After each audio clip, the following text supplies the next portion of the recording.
Thank you for joining us for another power-packed message from Dr. Myles Munroe, provided by Munroe Global Incorporated and MunroeGlobal.com.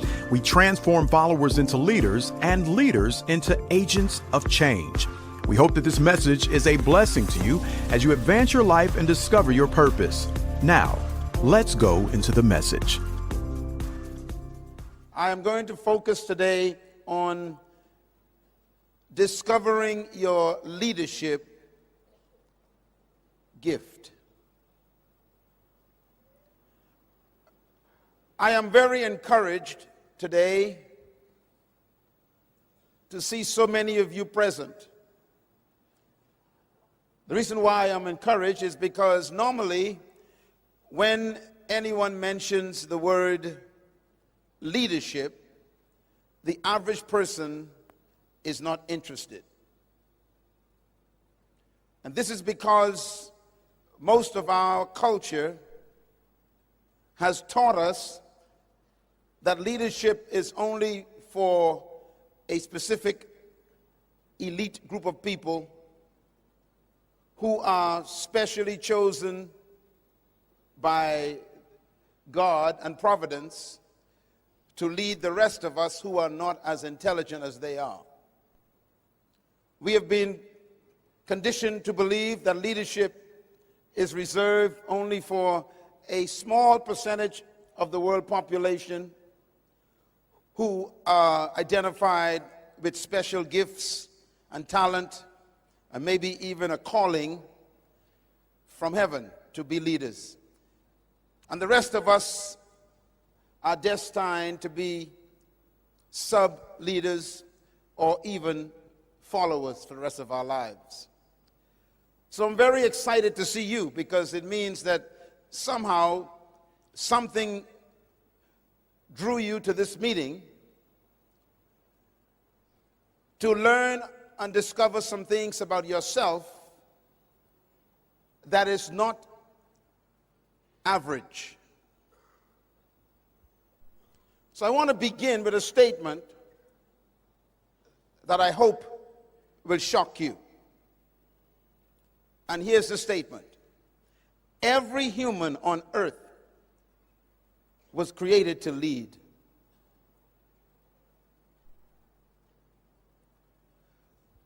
Why should that statement shock you? Because the question that comes to your mind when you hear such a statement is this question. If everybody is a leader, then who's going to follow? That question is a result of a contaminated view of human value. It is a product of oppressive ideologies and belief systems that discriminate against the human dignity and has been perpetrated ever since the fall of man. And that is that some humans were born to lead while others were born to follow. This idea of subjugation of human dignity relegated to most of the human race is satanic. I believe that every human being was born to lead.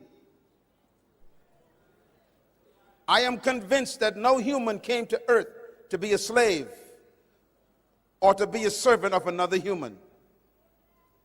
I am convinced with all my might that no human was created by God to be a second-class human or a second-class citizen. The fact that you have difficulty believing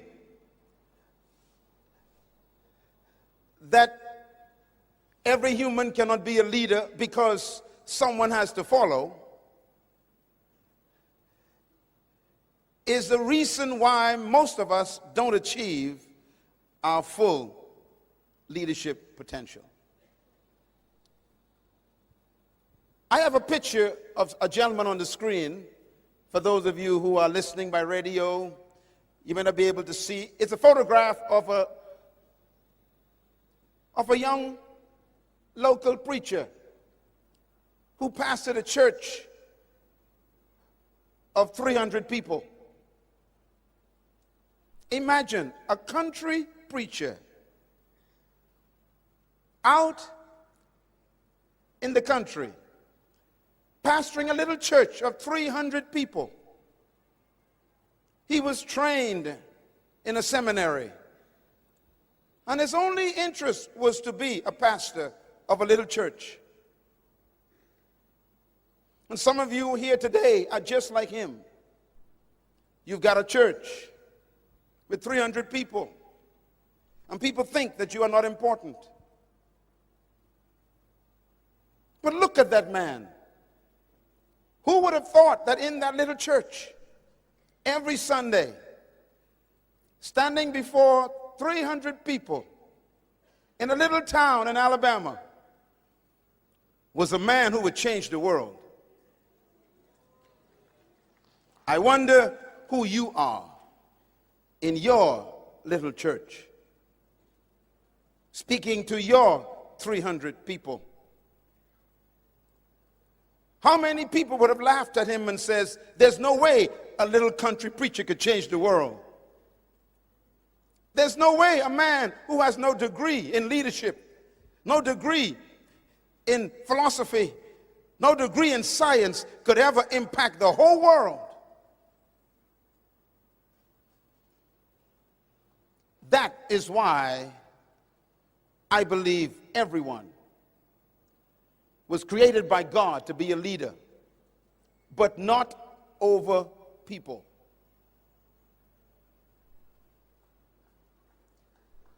I want to make a few statements about leadership. Whether you are young or old, I have come to tell you that you were born to be a leader, and we need you to discover your leadership. Why? Because nothing happens without leadership. Secondly, nothing changes without leadership. If leadership does not emerge, the world will remain the way it is. Nothing on earth has changed by itself when it comes to human development. Everything that has ever happened on earth in the human environment happened because someone took leadership. Thirdly, nothing develops without leadership. If you are going to develop this beautiful country with all of its natural resources and all of its great potential for becoming a world influence, there will have to be someone or some people who will emerge and take leadership responsibility.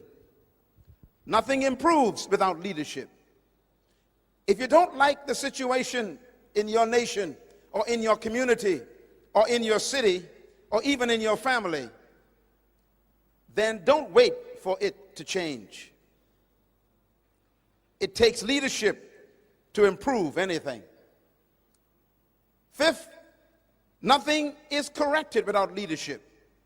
If something is going wrong in your home, in your community, in your nation, then leadership is necessary to correct it. Most of the time, religious people are useless because they spend too much time praying and no time acting.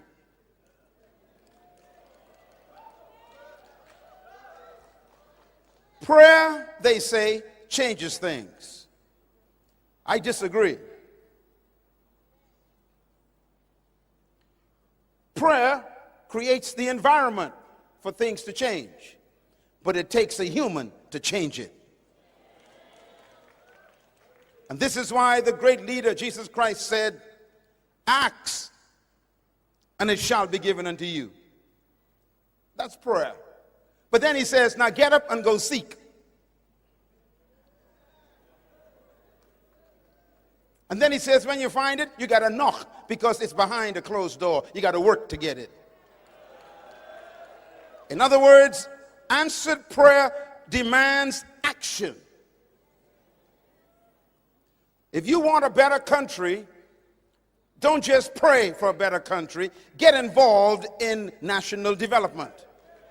Get involved in local politics. Get involved in social activities. Why? You cannot change something you tolerate.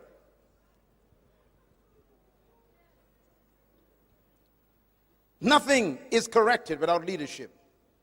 And number 6, nothing advances without leadership.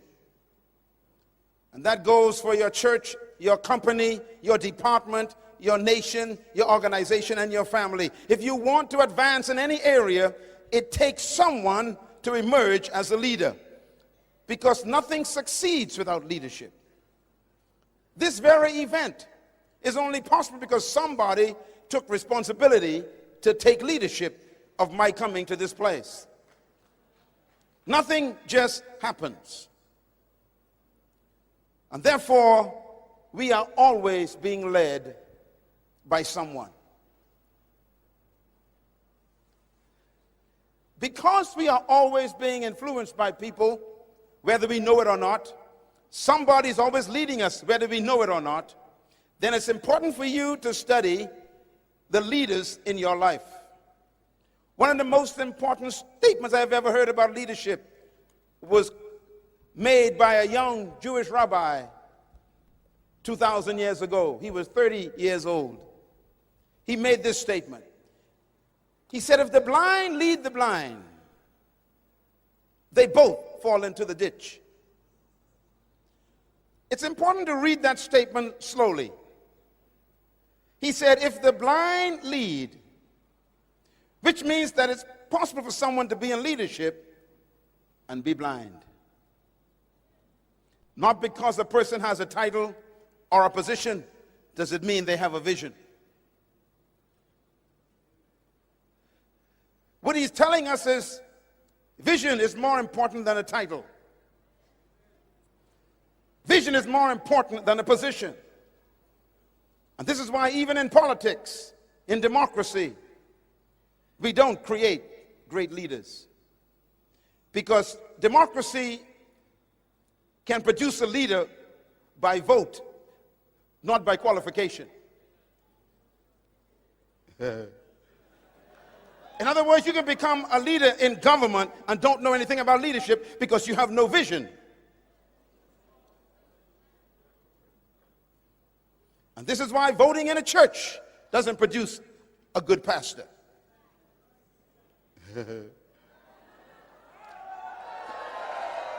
Because you can vote a pastor into the position, but he has no vision for the church. And if the blind lead the blind, the whole organization goes into a pit. So don't just follow people. Ask them a question. Where are you going? The Bible never says without a leader, the people perish.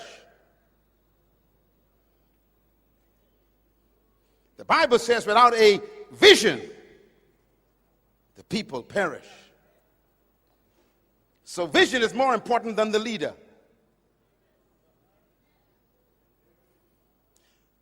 So I am not impressed with your title. I am Bishop Sam. I don't care. Where are you going? I am Member of Parliament. Where are you taking your constituency? I am Reverend. Where are you going? I'm an evangelist. Where are you going? I'm the manager. Where are you taking the department? Vision qualifies leaders. If the blind lead the blind, they both fall into a ditch. So we are always being led. The question is, who's leading us and where are they leading us? And this is why it's important for you, in order to become the leader you were born to be, you must discover true leadership. When I first met Mr. Nelson Mandela years ago, I shook his hands. I was so humbled to meet such a great man. He had just come out of prison, 25 years, isolated from his own family because he had a vision for his country. I had a meal with him, with a few other dignitaries, and I'll never forget, I asked him a question. This was over 17 years ago. I said, "Sir, in all that you've experienced, can you give me one of the things you learned about being a successful leader?" And he gave me 5 answers. I will give you one of them. He said, "True leaders never seek followers.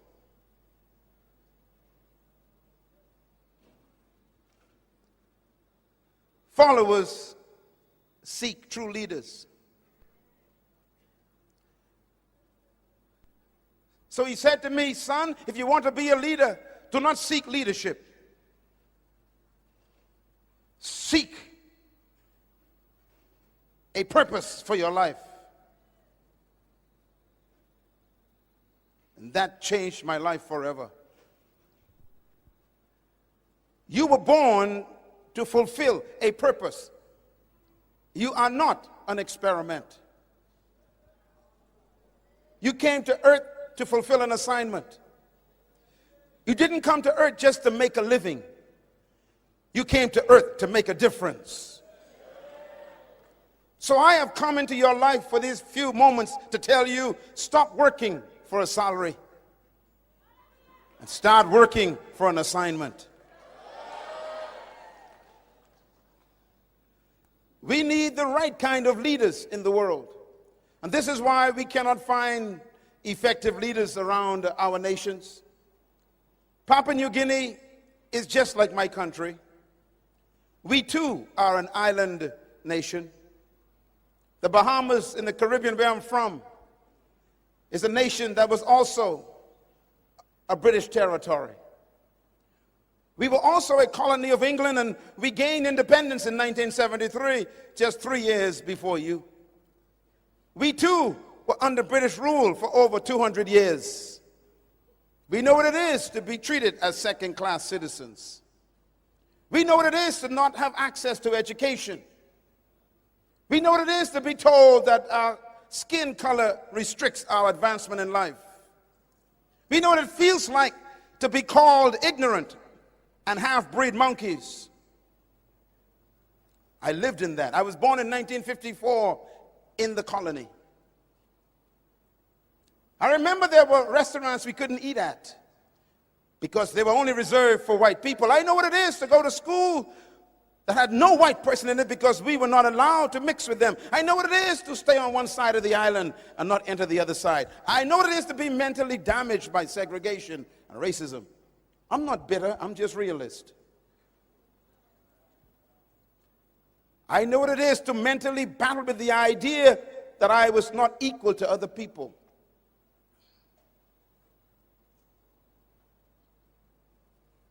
I overcame that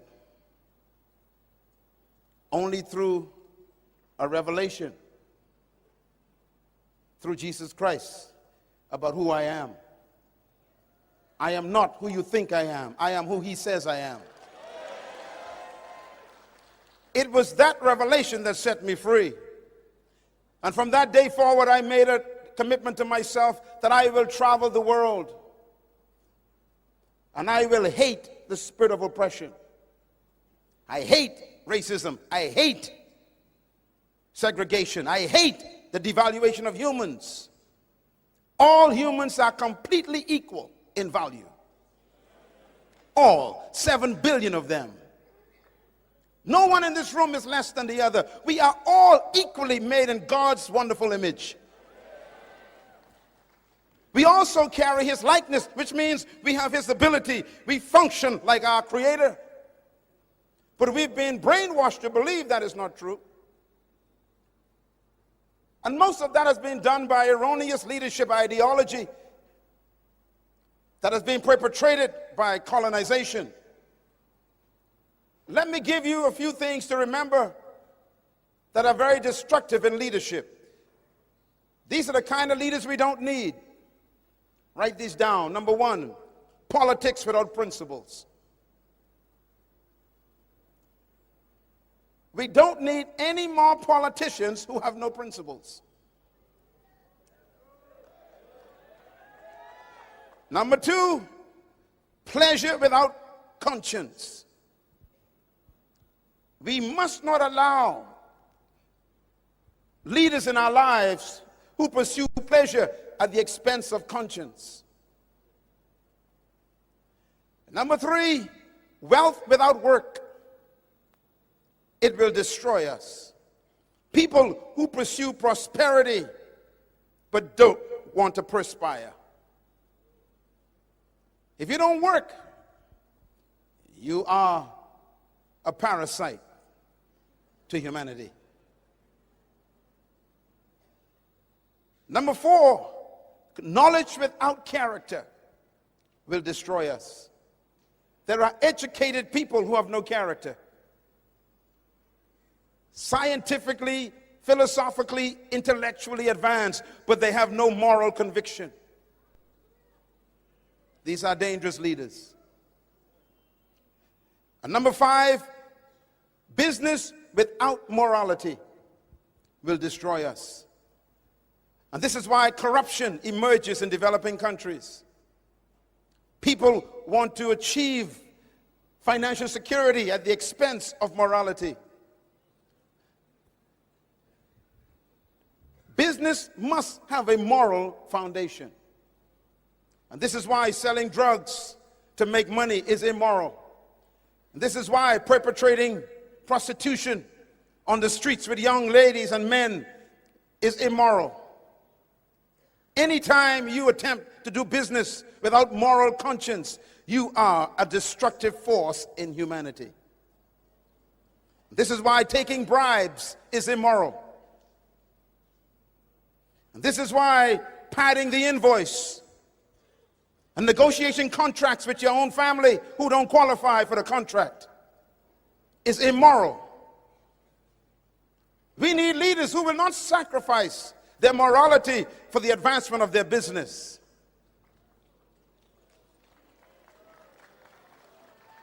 And number six, what will destroy us? Science without humanity.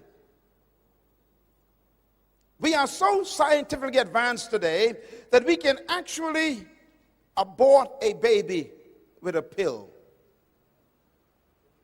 We call that advancement. I call it murder. When we can produce a nuclear weapon and then use it on our own families in the world, that's science without humanity. When we can build a computer and an internet system and then use it to destroy the moral fabric of our country with pornography, that is science without humanity.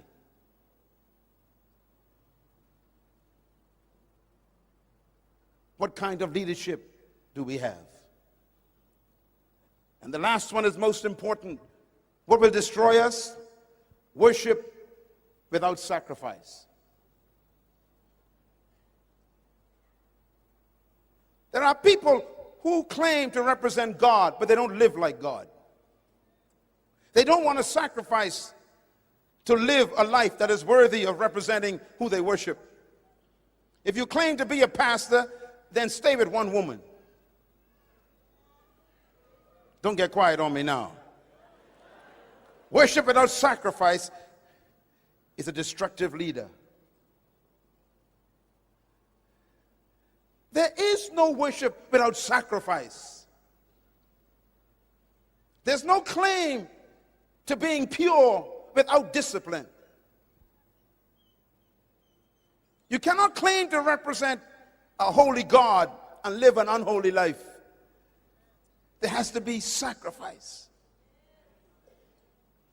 And this is why the religious people in the world are not respected anymore.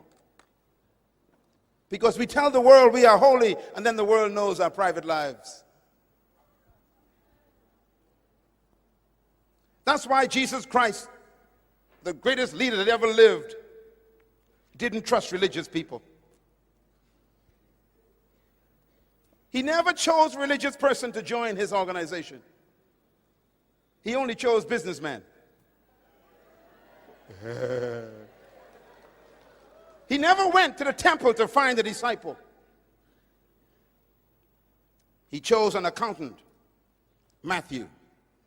He chose a business team, Peter, James, and John. They owned a fishing company. He chose Luke. He was a doctor. How come he didn't choose the pastors? Because religious people tell lies. Everybody clap right there. Get it out. If you're going to represent who you claim to worship, then you should sacrifice and discipline yourself to live what you preach. We need leaders today who will sacrifice in order to be honest. What is leadership? I want to give you a definition that I introduced in my session last evening. All the books that you see available today in this session, you'll find details of what I'm talking about in the books, including this definition. I have studied leadership for 42 years, and I could not find a definition that was comprehensive enough to satisfy my investigation. So I penned this definition from a labor of 40 years. I have read over 217 books on leadership and couldn't find a definition that satisfied. I got degrees from university, studied all the great minds and the philosophers, and still couldn't find a definition that satisfied what I discovered about leadership from the greatest of all leaders, Yeshua. Here is what I have concluded leadership is. Write it down. Leadership is the capacity to influence others through inspiration, generated by a passion, motivated by a vision, birthed by a conviction, which is produced by a sense of purpose. I will repeat. Leadership is very complicated and yet very simple. Leadership is the capacity to influence others through inspiration, generated by a passion, motivated by a vision, birthed from a conviction, which is produced by a sense of purpose. In other words, you were born to be a leader, but you will have to go through the process of becoming the great leader you were born to be. And the process requires that you follow a specific experience. For example, to become a leader, you must turn the sentence upside down and begin at the bottom. To become a true leader, you must first discover your purpose. And your purpose then produces in you a sense of conviction. That conviction begins to show up in pictures you call vision. That vision gives you a passion to pursue a future that is better than the present. And that passion is what inspires other people, which causes you to influence them by your passion. And they are able to follow you because they believe that you are willing to die for what you are pursuing. So what we call leadership, in most cases, is not leadership. It is simply glorified management. Notice this definition specifically states that leadership is the capacity to influence others through inspiration. Inspiration is the opposite of manipulation. Most of the people you call leaders are simply professional manipulators. Leaders don't manipulate people. To manipulate means you threaten people. You play with their emotions. You play with their fears. That's not leadership. That's dictatorship. True leaders never manipulate. they inspire. Why do we so admire Mr. Nelson Mandela? He never asked you to follow him. But we are inspired by his passion, for his conviction, based on his purpose for his country. Why do we admire Martin Luther King Jr.? He never asked us to follow him. But we are inspired by his passion, based on his conviction, driven by his sense of purpose for his people. Why do we admire Mahatma Gandhi?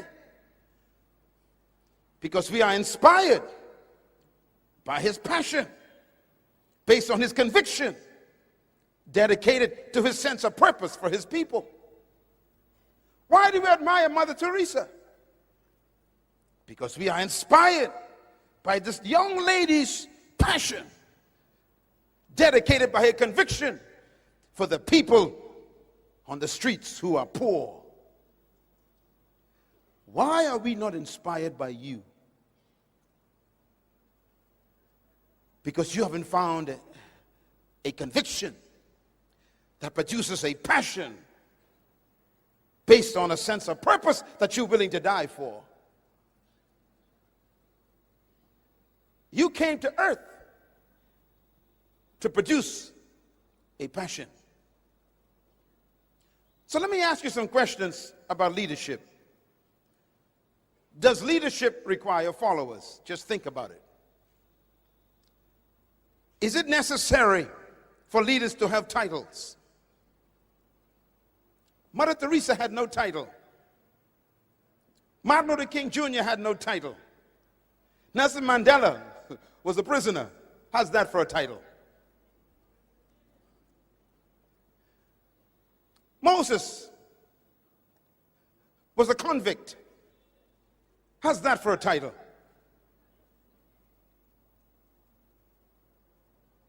Jesus was a rebel. What kind of title do you need to be a leader?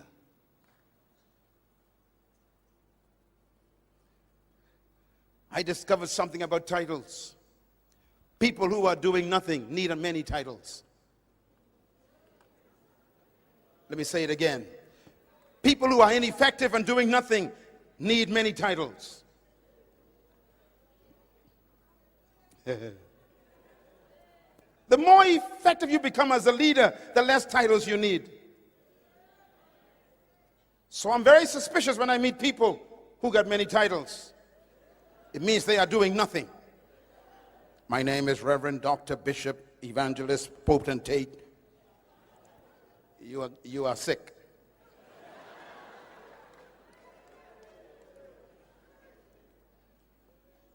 The more successful you are as a leader, the less titles you need.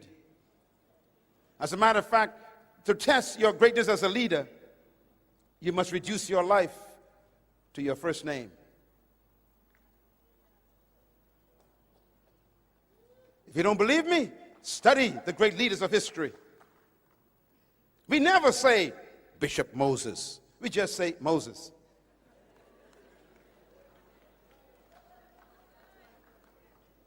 We don't say Evangelist Joshua. We just say Joshua. We don't say Right Reverend Honorable Daniel. We simply say Daniel. What's your problem?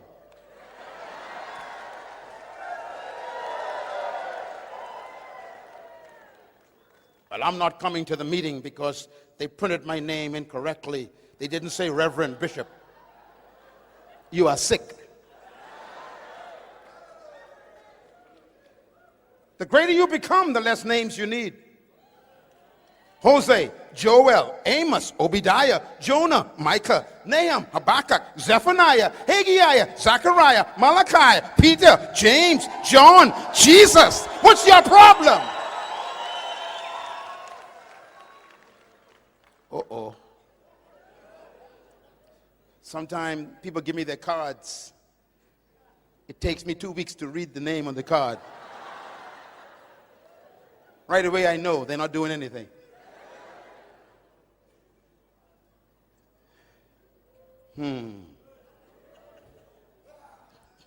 Obama. It's enough.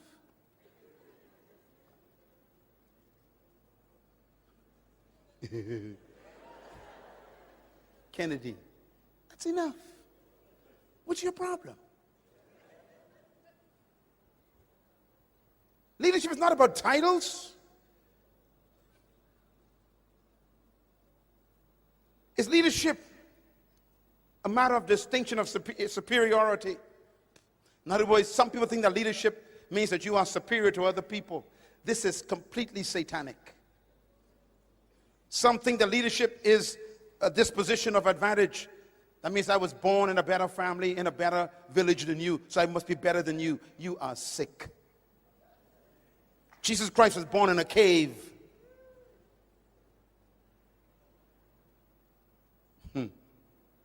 His first crib was an animal trough. And yet today he rules the universe. It doesn't matter where you were born. It's who was born in that place. You were born in that place. A great person was born in that place. Clap your hands for being born in this great country. Some think that leadership has to do with some qualities of leadership or the manifestation of intellect. Have you noticed that people with PhDs always work for people who ain't got none? Let me say it again. People who got master's degrees and PhDs always work for those who don't have any.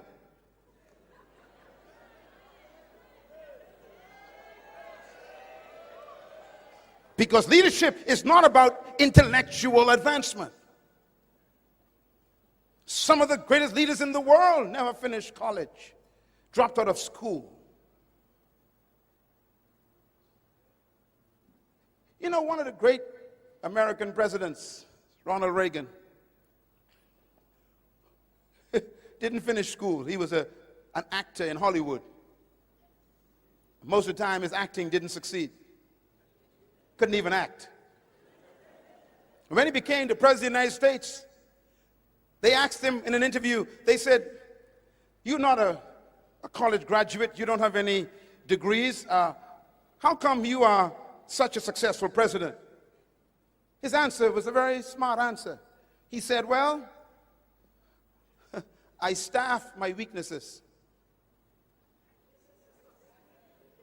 Okay, let me break it down for you. He said, "I hire people, wherever I'm weak, I hire the smart people to work for me."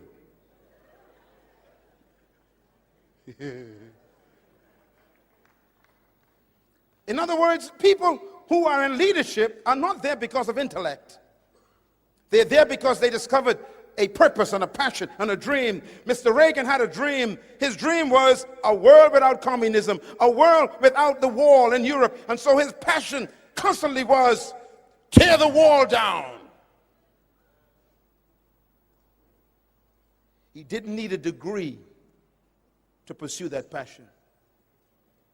And he inspired the world, and they tore the wall down. What inspires you? Leadership does not mean superior intellect.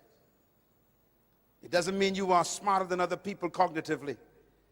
In other words, true leaders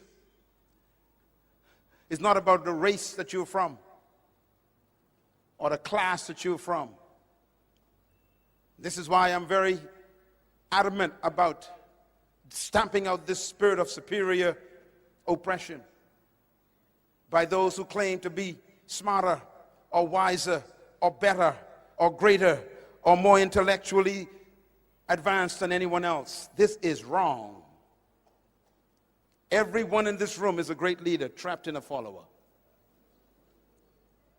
And my passion is to bring that leader out, hidden in that follower. Every woman in here is an awesome woman. Every man in here is a great world changer. But you have to believe that yourself.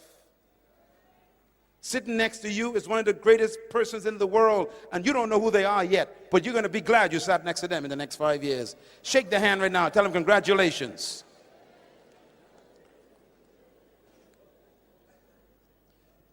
And this is why I tell people that leadership depends on the philosophy that a person has, Because your philosophy controls how you interpret life. Your philosophy controls how you interpret people and how you value people. It guides your life on how you think about life. Philosophy is the framework for leaders on how they make their decisions. And this is why this conference is so important. I am not here to make you shout and say hallelujah. I am here to attack your ideas. I am here to attack your philosophy, your belief system, because until your mind changes, you will never change. And your philosophy is simply the way you've been conditioned to think that you believe to be true. And much of what you believe is not true, because both of us as people have been products of colonialism, which have brainwashed us to believe that we are not equal to everybody else in capability and potential and value. And we are historically struggling with that still. Let me quote something that's very important, written by the richest man that ever lived. He said something to all third world people I think is very critical. His name is Solomon. Solomon wrote this. He says, "Woe to the land when a slave becomes king." Let me quote it slowly. It's found in the book of Ecclesiastes. He said, "Woe to the land when a slave becomes king." Let me quote it for the third time, because that's happening right here in Papua New Guinea. Woe to the land when a slave becomes king. What does he mean by that? Woe means damned. It's a horrible word. It's in the Bible. Woe to the land means that the land is damned, it is condemned when the leader thinks like a slave.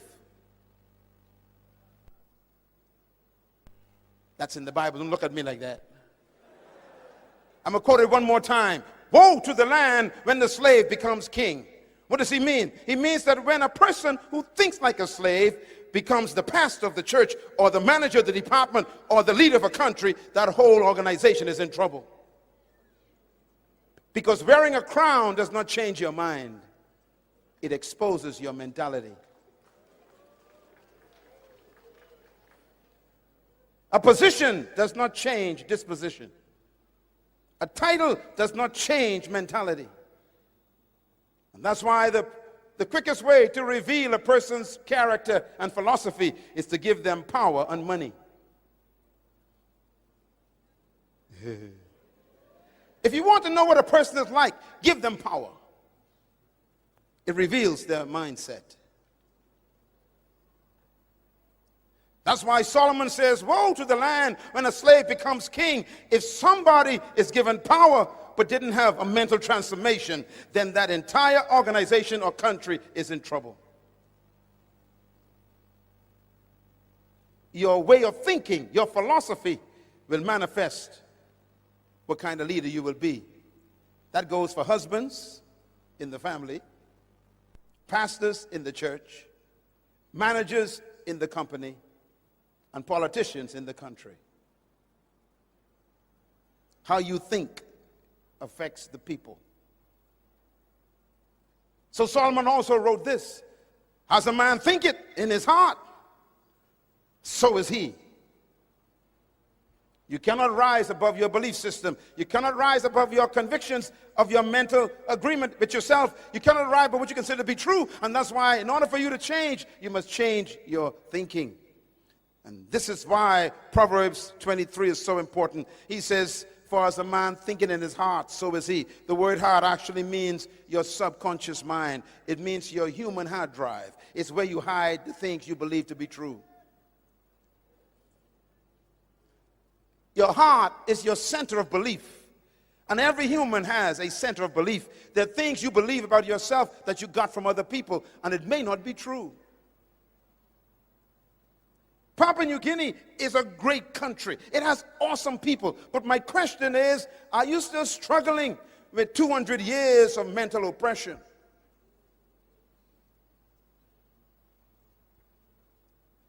Wearing a necktie doesn't change your mentality. Living where the British used to live doesn't change your mentality.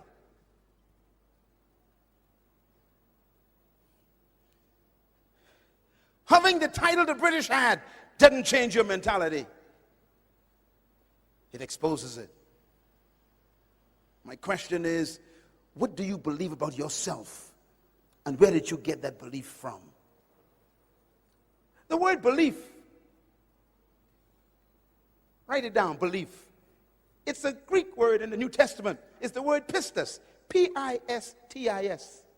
The word belief, pistis, when you translate it, it's the word faith. Faith. Faith is simply belief.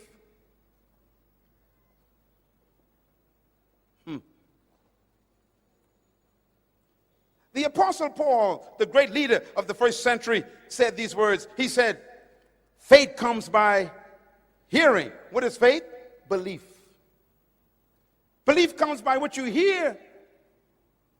I was told by a Scottish teacher when I was 13 years old in a class with 36 black kids in my island in the Caribbean. He stood before the class and he was angry. He turned red and he said to us, "You are stupid black people. You cannot learn," he says. "You are ignorant. You are half-breed monkeys." I'll never forget that day. He looked at me. He says, "You are retarded." And then he said these words, "I'm wasting my time on you black children. Your brain is not developed. You are half-breed monkeys." I sat there and wept. Just a kid.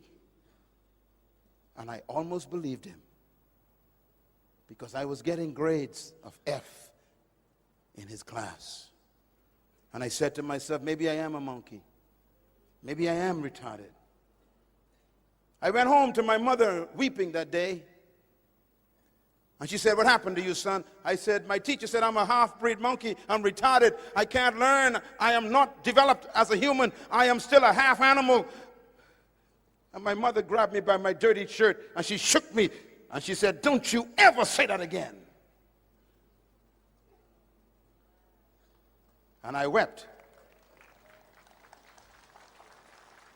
And then my mother picked up a big black book that she always read. And she turned it to a page and she gave it to me. She said, "Now you go back to that little dirty room over there and you memorize that statement in this book. And I want you to memorize it till you don't have to read it anymore." I went back to that dirty little room in that wooden house on 4 big rocks in a village that was the poorest in my country. And I sat on a pile of dirty clothes in that wooden room, memorized one statement that she gave me. I'll never forget the statement. It went like this: "Now unto him who is able to do exceeding abundantly above, far beyond all you can ever ask, think, or imagine, according to the power that worketh within you."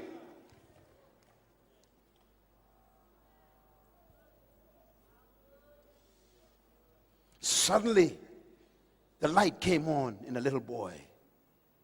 As I kept reading it, "Now unto him who was able to do exceedingly abundantly above, far beyond all I can ever ask, think, or imagine, according to the power that worketh within me." And I kept repeating it. And suddenly, a little boy was born at age 13. I realized for the first time in my life that a white teacher from Scotland was not the power, that the power was in me. And that I could imagine anything, and the Creator would do above what I imagined. And I started imagining being an A student. I went back to school the next day and I made a decision. I will never trust another teacher. So I picked up all the books in school and I memorized everything in the books myself. I never allowed that teacher to teach me again.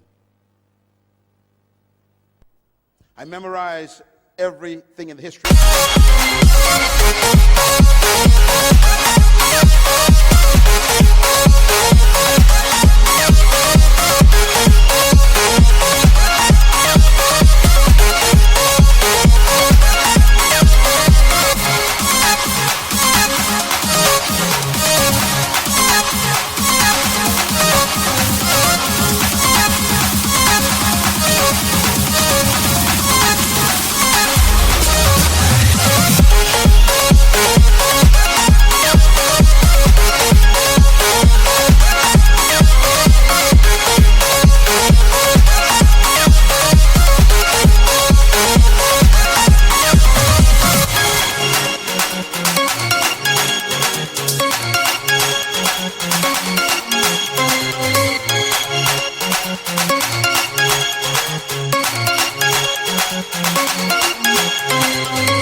Book, in the geography book.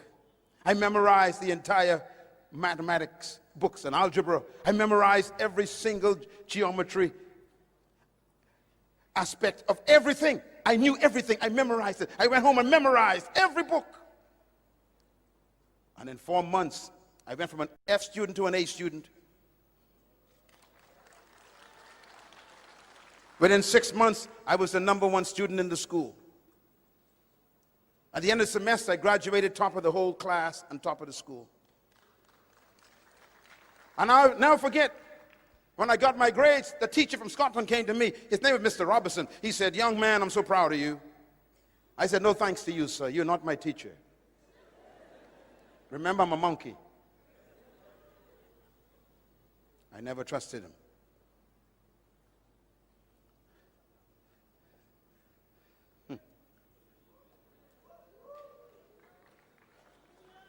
Today, my books are textbooks in that same school.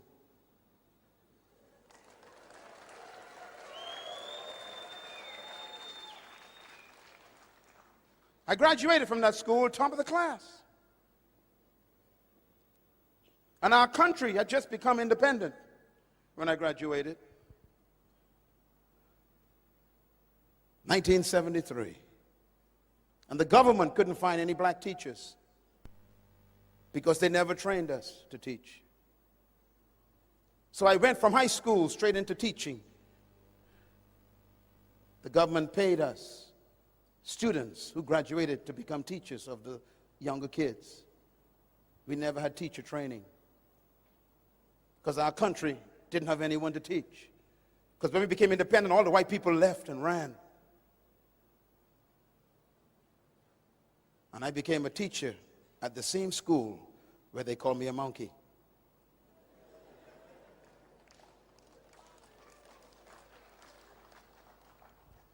A few years ago, I was in England, and I was facilitating a leadership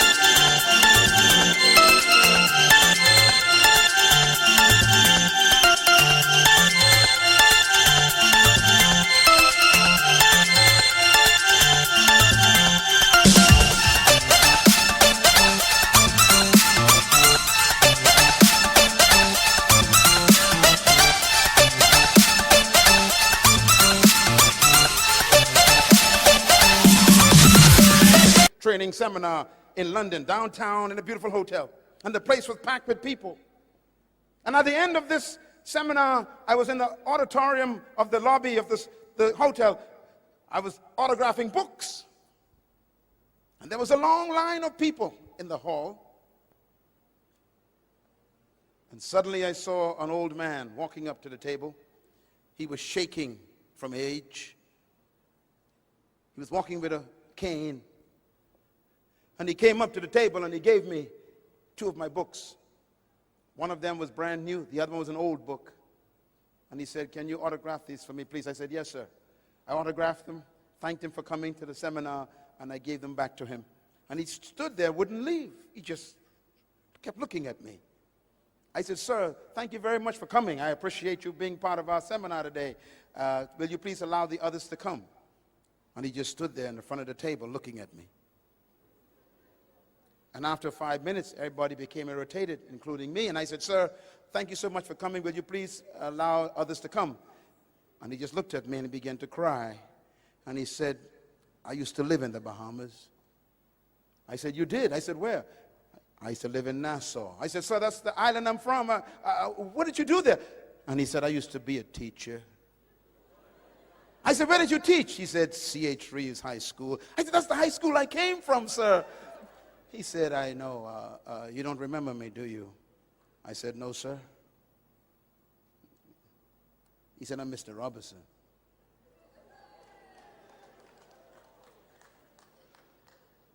I jumped up from my chair. I couldn't even recognize him. He was so old. I grabbed him and hugged him, and we wept. And everybody was watching us in that lobby. A handsome black young man hugging an old dying white man.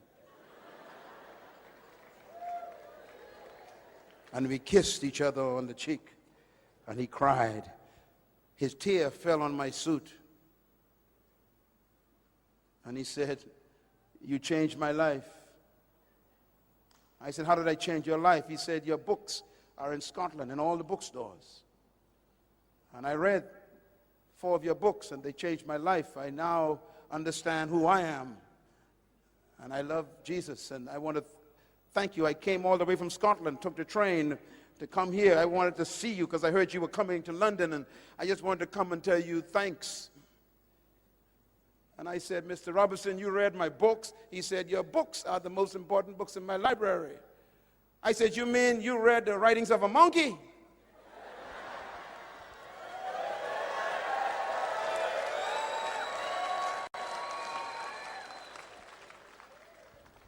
I wonder who you are.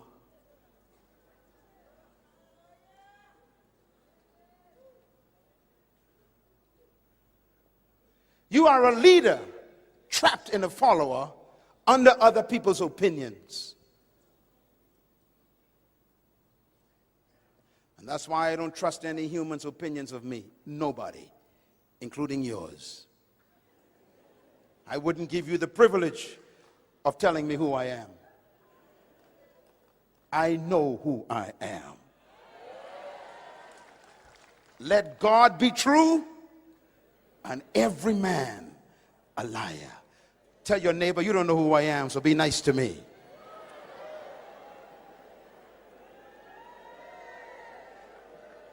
Some of the greatest leaders in the world are sitting in your chair right now. Sit up straight and think about who you are. What they told you in school was wrong. What they taught you in high school about you is wrong. No one knows a product like the manufacturer, and God created you. Only He knows who you are. Abraham thought he was barren at 75, and God told him there's a nation inside of you.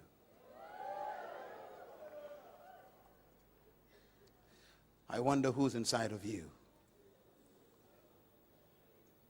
There's a leader trapped in a follower. Thank you once again for listening to this message, as we hope that it has been a blessing to you. Our goal is to show you new paths and opportunities so that you can discover your purpose. It is your love, support, and partnership that makes Munroe Global possible.